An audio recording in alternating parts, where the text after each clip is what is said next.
I welcome everyone for today's class series on Verilog STL. The subject code is 18EC56 and today I'm going to discuss on the module 2 and the lecture number is 9. I, Professor Prasanna D. Kulkarni, working as Assistant Professor in the Department of Electronics and Communication, is presenting this video lecture series. Now going to the contents of today's lecture are: this entire lecture series is dedicated to understand the various number formats used in Verilog description. As in the programming aspects, we are exposed to different numbers. How they are declared in Verilog language is one of the important aspects. So this entire lecture series will focus on the declaration of different numbers, what all numbers a Verilog programmer need to understand and how to use them while writing the programs. The learning outcome of this lecture series is that the student will have a better understanding of the various number formats used in Verilog description and also writing the Verilog programs for various numbers usages. In the previous class lecture series, we have focused on the declaration of the stimulus block, writing various test bench with different architecture level descriptions, and also have written some simple programs with stimulus for different logic gates. Let us now move on to the today's discussion topic and try to understand where exactly this lecture series is focusing on. Now coming to the Bloom's taxonomy level, this particular lecture falls in level 1, wherein a student has to recall facts and basic concepts, or he need to remember some important programming aspects. By making use of them, he will get into the understanding level. Now let us move into exactly the topic that we have to discuss for today's lecture series is called as lexical conventions. Now what do you mean by lexical conventions is that the Verilog HDL is almost similar like C programming language. As every student I think is exposed to writing of C programming languages, and therefore some of the stream of tokens which a Verilog contains, they remain same as just like C level languages tokens. Just the meaning of tokens is that how do we write a comment, how do you write a delimiters, what are the different numbers, how do we declare a string, how do you declare an identifier in sense is a user defined, and also the various keywords usages. Now Verilog HDL is a case sensitive language and all the keywords are in lowercase. So this is one of the important aspect of HDL programming is that it is a case sensitive. So obviously it will have a meaning for the small letters and capital letters. They are not treated to be the same as far as the Verilog HDL conventions are considered, and therefore all these keywords, different tokens which a Verilog makes use, they all are in lowercase for our declarations. So let us try to get into these different type of lexical conventions which are used in Verilog HDL. To start with, the first one is called as white spaces, as you normally call it as a space. So here we call it as white space, means creating a blank spaces. So what are the different ways of creating a blank space or a white space? Is one \b, which will create a blank space between two different identifiers or a string or a numbers. T is called as the tab space. T is called a tab space. I think this is the same convention which you use even in C language also. And similarly, a new line function called as \n, which will give you changeover from the present line. You will directly switch over to the next line function. That is what is called as white spaces. So normally white space is ignored by Verilog except when it separates the tokens. So whenever we write two different identifiers, we combine them. Obviously this white space really has a meaning at that instant of time, and why space cannot be ignored in string declarations, because for declaration of string we do have some particular format to be followed. There we cannot use simply any blank spaces, or else for all other declaration this white space is one of the ignored term. It depends upon how neatly you want to frame your program. Okay, it do not give any syntax errors. It's just simply used for writing the program in a very neat format. Okay, that is what called as white space or a new line spaces. Let us go to the next one. It's called as comments. As we know, when we write a program, and when we write a program at the bigger stage, at the industrial level stage, we need to put comments to each line of the code. As we know, when we work in an industry, it is not the one person who is developing the entire code. It is a team who is developing the code for one particular task or a function, and you need to combine those different programs together to work to one particular functionality. So the different tasks together will function as one single entity at the end. So when you do the combination of these different tasks together, you need to tell what for this particular code is being used for, and there where you get a comments. So therefore comments, normally we say it is a ignorable, need not to put a comment. But at the smaller end, when it is a single ended user defined code, you may get the knowledge of the code, and therefore the comments may not have so much of importance. But when we do multiple programming wherein multiple tasks to be combined together for one particular function, we need to have comments written. So normally in Verilog SJ there are two type of comments which we can write on. The first one is shown as two backslash. Okay, two front slashes, what you can observe. Okay, if you put a two front slash for that entire line of code, okay, only for that one line of the code, that entire thing whatever you write after that, it will be treated as comment. Means that will be ignored by the compiler. It will not read anything whatever you write under these comments. This is for user observation for his code, what he want to explain about. They are called as comments. Similarly, when you want to write a comment at the larger end, okay, suppose you want to put a comments for some 10 lines, you want to write a comment for this. So I cannot use this two backslash functions. So what I have to use is one backslash with a star. Okay, that is the starting of the comment, and to end it we to do the reverse in the sense star first and then the backslash functions. So this is called as multiple line comments. These are called as multiple line comments. So you can see in the example, a is equal to b and double and c, okay, which is a one line comment. What is written is a double, okay, backslash is this is a one line comment.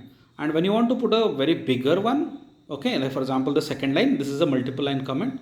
This is possible to do it, but importantly to observe here is that they cannot be nested. So multiple line comments cannot be nested. So the third line, whatever you observe here, it is an illegal declaration of the comment. So first and second are correct. The third one is an illegal declaration of the comment lines. I hope so that you people have understood what do you mean by comments. So now let us move one of the important aspects called as operators. Normally we have three different types of operators which are used based upon the number of operands they operate on, and they are declared as unary operators, means who have only one operator, who have only one operand to operate on. Okay, binary will have two operands, or in your words, simple words, a single variable operation called as unary. When you operate on two different variables, we call it as binary, and when you operate on three different variables, then we call it as ternary. Okay, so unary operators precede the operand. Means always before the variable we put the operator symbol, that is called as the precede the operand. And binary operator appears between the two. They appear between the first variable and the second variable. They are called as binary operator. So this is how, by looking at the functions, you can tell which is a binary, it is a unary, or it is a ternary operator. So similarly, ternary operator will separate three variables. Okay, as given in the example, the first line, a is equal to inversion b. So inversion is a unary operator and b is the operand. Second line is a is equal to b and c, where and is a binary operator. So b and c are operands. Similarly, a is equal to b question mark c or d. It is nothing but if a is equal to b, okay, that is a question mark, then we assign it to c, or else we assign it to d. So this is an example of the different type of operators available in Verilog. Now after this, let us move on to the numbers. Okay, what are different numbers that are supported under the Verilog operations? So coming to the number specifications in Verilog, very importantly, we make them into two important categories. The first category is called as the sized numbers, and the second category is called as unsized numbers. So what do you mean by them? So definitely under the sized, as name represents, every number format will have a defined length or a size for a declaration. Then they are called as the sized numbers. And the format that is used here is, first always we have size declaration. Then we represent with a base format the number belongs to which particular base of the base format of that, and then followed by the number. So size is written only in a decimal. This is a normal observation which we do every time. Student always forget this. Size is always written in decimal and specifies the number of bits in that particular number. How many is a number of bits available in that is specified, and it is always represented in a decimal representation. Now what do you mean by the base format? Suppose if it's a decimal, the base is represented by small d or capital D. If it's hexadecimal, small h or capital H. For binary we use small b or capital B, and for octal we use small o or capital O. Any one is acceptable. Okay, so therefore this is how we make use of the number formats available along with the size for declarations. Okay, this is how we write them as the legal declaration of number specification. So let us go to an example of this number specification under sized numbers. So look at the first example here. 4 tick. Okay, that symbol is called tick. You can call it as tick. Okay, 4 tick B1111. So what do you mean by this? The 4 will indicate you whatever number I am going to declare is having 4 digits present. 4 digits present. Then B will indicate you whatever number what is going to specify is a binary. Is a binary number. And as you have declared the size, now you can append the numbers. So here I have appended 1111. Now it is a choice of you. Whatever example you want to quote, a 4-bit binary can be quoted with this. I think you have understood now how to represent a sized number under Verilog for binary. Okay. Next one, you can observe now, this is very important. Okay. I have written 12 tick HABC. Now what do you mean by this? 12 is a length of that number. Okay. 12 bits is a length of that number. It belongs to hexadecimal base platform or a format, and the number is ABC. As you know, hexadecimal, when they are converted to binary, obviously every number will contribute to 4 digits, and therefore HABC will indicate you that you have to use a number format which is having 12 lengths. So the meaning is that A will take 4 bits, B will take 4 bits, C will take 4 bits. So totally becomes 12 bits. Right? Okay. Next one. 16 tick D255. Now what do you mean by this? The 16 bit is a length. It belongs to decimal number, and 255 is the number. So 255 to represent in decimal, it takes 16 bits. 16 bits. Are you getting my point? So please remember this, that 4, 12 and 16, they are number of bits required to represent that number. Number of bits required. Okay. And those numbers or a size is always represented in a decimal. The meaning here is that to represent 255 in decimal numbers, that is 16 bits, 16 bit is a length required, and to represent them 16 bits has to be reserved. That's the meaning of this number specification. I hope so. I think I have cleared all your doubts. Okay, so let us move to the second category of this number. What is that? Unsized numbers. Yes, very correct. Unsized numbers. Here, numbers that are specified without a base format specifications are treated as a decimal number by default. If anybody writes a number without any base format, by default the compiler will accept those numbers as decimal numbers. Getting my point? Okay. Then numbers that are written without a size specification, because unsized means you are not specifying any size. Then how a compiler should come to know what is the size of that number is. So therefore, when the size is not specified by this, by default, the simulator will take the machine specific compilation number. Okay, some of the machines they have the simulator of the size 32, some of them will have 64. Okay, so minimum is a 32-bit number which is reserved by default because of the simulator machine specific type. Okay, so I have quoted some example here 2, 3, 4, 5, 6. Now this is a 32-bit decimal number. Why? Because base format is not represented. So default it is 32. All numbers which are unsized are all are 32 bits minimum.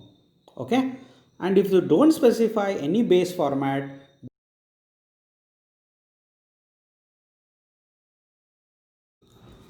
the next available the number system formats, as you can observe in the second example, is TIC HC3, which means it is going to be an hexadecimal number, and default it will reserve 32 bits. It is going to reserve 32. Even if you observe in the sized format, this can be easily represented by only 8 bits.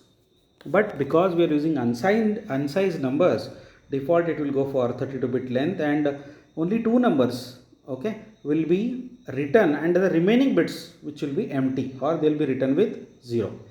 Now similarly, third example is the TIC O21, which means is an octal number, but it will again consume 32 bits as it is. So I think now I've understood how Verilog makes use of the size number declarations and the unsized number declarations. Okay, so let us go to the next important concept. Now what all values we can represent for a representation in Verilog. So they are called as X or Z values. So let us understand what these X and Z values are. Verilog represent these numbers normally, okay, by two important symbols, okay, for unknown and high impedance values. Whenever that number comes to an unknown configuration, it represents by X, and whenever that number comes to high impedance state, it is represented by Z. So when you do a compilation and a simulation on the software tool, we'll observe that sometimes Verilog will give you the result in the form of X, or some numbers are represented by Z, which indicate X means it is unknown state. Okay, as you know, in a binary the value can be 0 or 1. If those two values are conflicted somewhere, obviously you cannot decide on the result of this. Whenever result cannot be decided, it is unknown, which is represented by X, and whenever value goes to high impedance state, then it is represented by the Z. Okay, this is the overall value of this. As you know, in many of the real circuits we get this an example, it is a high impedance value. Okay, so therefore in Verilog also it is represented by a Z. Now coming to this X or Z sets 4 bits for a number in the hexadecimal base format. Okay, it represents you in the hexadecimal bit format, as indicated here is that is in the example which has been shown 12 TIC H13X, which indicates that this is a 12-bit hex number and the 4 least significant bits are unknown. The meaning is that here 1 and 3 can be represented, but the last 4 bits cannot be represented, and therefore it is written as X. I hope so you have understood. Okay. Similarly, you can see the second example which has been shown, that 6 TIC HX, which indicates you that this is a 6-bit hex number and it is unknown. It is unknown. Completely that number is not available to represent. This is the meaning of this X and Z values. Similarly, the third example you can observe 32 TIC BZ. It is a 32-bit number, but it is a high impedance number. I think you have understood the meaning of this high impedance, which you cannot show any specific values. So therefore, I would summarize this entire X or Z values as such. Verilog uses 3 different numbers for representations. Okay, the number can be 0, it can be 1. I call together as one group. A number can be X, which means that it is unknown, or it can be Z. So any symbol or any value can reside either in of these 3 states. Either signal value can be 0 or 1. signal value can be unknown or it can be in the high impedance state. So this is the overall signal possible states. Therefore in Verilog, these states are clearly defined for us. Okay. Now let us go to an important concept once again. How to represent the negative numbers in Verilog? We know easily how we have done it in a positive numbers, and we have categorized as size and unsize. Suppose a number is a negative number. Then how do we represent in a Verilog? So you can observe this particular slide which will show you how the numbers which are negative can be easily specified by putting a minus sign before the size for a constant number declaration. Okay, the number format remains the same, but the only difference you find that you need to put a minus sign in front before the size constant, not in front of number. Please remember this, not in front of the number, it is in front of the size. Okay, so we'll see some examples to this one. So first one, minus 6. 6 is a size actually here. Okay, 6 is not a number. 6 is a size. Tick. D indicates as a decimal. 3 is the number. Okay, 3 is the number. Now what this particular format will do? What this particular format will do for us? Okay, it is a negative number stored as a 2's complement of 3. For a 3, which is a number, it will store it's a 2's complement. 2's complement is nothing but negative number of that 3, which is stored. Okay, and it is a negative number representation specially which has been done. You can observe the second one example which will show you 4-d minus 2. This is a totally illegal specification in Verilog. So number cannot be shown a negative in front of that number. You have to show negative number in front of the size. This is what to be kept in mind in Verilog declarations. Okay, let us go to some more lexical conventions used in Verilog declarations. As such, underscore, characters, and the question mark, how it is to be used for ourselves. Okay, so an underscore, okay, normally is used with the following declarations. Okay, anywhere in a number except the first character. Okay, underscore cannot be the first character. This is to be understood first of all. Okay, normally use underscores for easy representation or a number separations. We use underscores, but underscore cannot be the first character. It can come in between the specifiers or variables anytime, any number of times, but it cannot be the first character. This is very important to be understood for underscore characters. Okay, they are simply used for easy readability of numbers, nothing to do with your syntax, but the syntax error occurs when you put underscore as your first character, so it is not allowed. Okay, then a question mark in the Verilog SDL is an alternate for Z in the context of numbers.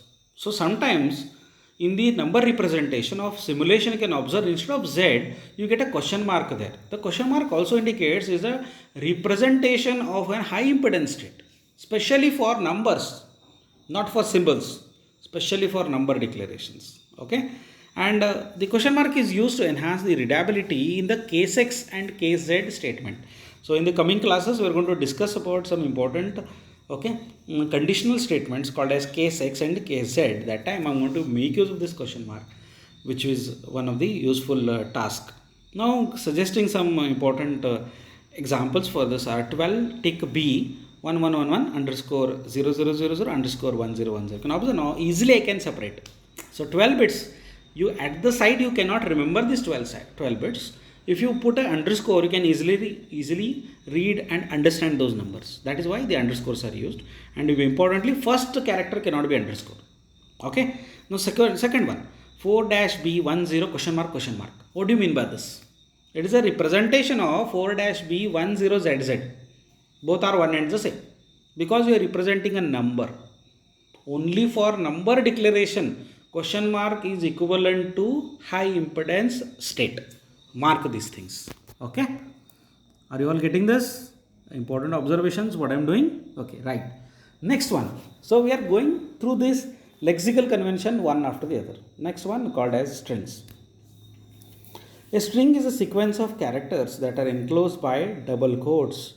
So if you want to write any characters of any length in a Verilog coding, we put double quotes. Whatever you put under double quote is treated as a string. String is nothing but sequence of characters, symbols, variables. Okay. Then The restriction on a string is that it must be contained on a single line. Okay, are you getting this point? So you cannot extend a string to any length. Whatever you put in one line, that is only treated as string. Okay, and without a carriage return, it will not have any return as such. Okay, and it cannot be on multiple lines. This is very important again for this. And strings are treated as a sequence of 1 byte ASCII values. So whatever you put inside that string, every character is an ASCII, means every character will take 8 bits internally for storage. Even space, white space is also a character. Okay, so you should be very careful. You cannot define a string for multiple lines. It is for only one line. So some examples are quoted. Under double quote I have written hello Verilog word. The double quote is ended, which means this entire statement is a string. Similarly, under double quote second line you can observe a divided by b. Now don't read it divide by. It is some string, nothing to do with your operations, nothing to talk about this. It will only tell you it is divided by b, that's it. Okay, nothing, it is not doing any operation. Please remember, it is just a representation of the string, that's it. No operations will happen under that string is. Okay, so I think everybody have understood what you mean by strings. Now let us go to the next one called as identifiers and keywords. Now what are keywords? Keywords, as the name indicates, they are the special identifier reserved words to the language defined construct. It means for that particular language, those words are reserved words. Like you, whenever you go to a hotel, you can observe some tables are reserved. Okay, because they have booked them. Like that, a language developer has booked some words, and those he called it as keywords, or they are called as the reserved words. Now keywords are in a lowercase in Verilog. All these keywords whatever are used, they are in lowercase. A list of keywords in Verilog is contained in identifiers or consisting of all alphanumeric characters, the underscore, the dollar sign, and these all are case sensitive. Okay, so small and capital definitely has a difference to talk for. Next, identifiers start with an alphabetic character or an underscore. They cannot start with a number or a sign. The dollar sign as the first character is reserved for system tasks, which we want to talk in upcoming lecture series. What are different identifiers which are being available for us. Now let us see some examples for this one. Okay, REG, register, is a keyword. Value is an identifier. Now what do you mean by identifiers? Identifiers are nothing but user defined variables in C language, if you want to know about. REG is a reserved keyword. Identifier means user defined words. I hope so now you understood. Identifier means user defined and keyword means reserved by the language. Now let us go to the second example. Input clock. Here input is a reserved keyword. You cannot use input as the identifier name. Input is a reserved keyword and clock is an identifier. CLK is identifier. You can change the name. You can put your name also. Input your name is acceptable. Your name input is not acceptable. I hope so you are finding the difference between these two statements. Okay. I hope so you have understood what are identifiers and what are keywords with these examples. Now let's go to the next category of them. Okay, the last category which I'll be discussing for today's class, called as escaped identifiers. Now what do you mean by them? Okay, normally we use our words as backslash. Okay, backslash. So whatever you write after the backslash, they are all called as escaped identifiers. After the backslash, whatever you put characters or a white space or a tab or a new line, they all are called as escaped identifiers.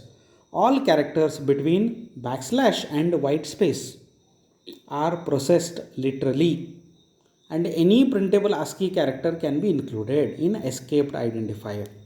The backslash or white space is not considered a part of the identifier. Okay, whatever you leave after that backslash and white space is only considered as escaped identifiers. I think everybody have understood what all we have discussed in this today's class. we have made a complete focus on understanding what are different lexical conventions used in Verilog language and how they are really useful in defining some of the important terminology in Verilog. We have tried to understand with this. I hope so that this lecture series has really been beneficial to you and you people are really enjoying them. I thank you for attending and listening to this lecture series, and the days to come will go to the next level of discussions, and with the help of some programs also the discussion continuation will happen. Thank you, one and all.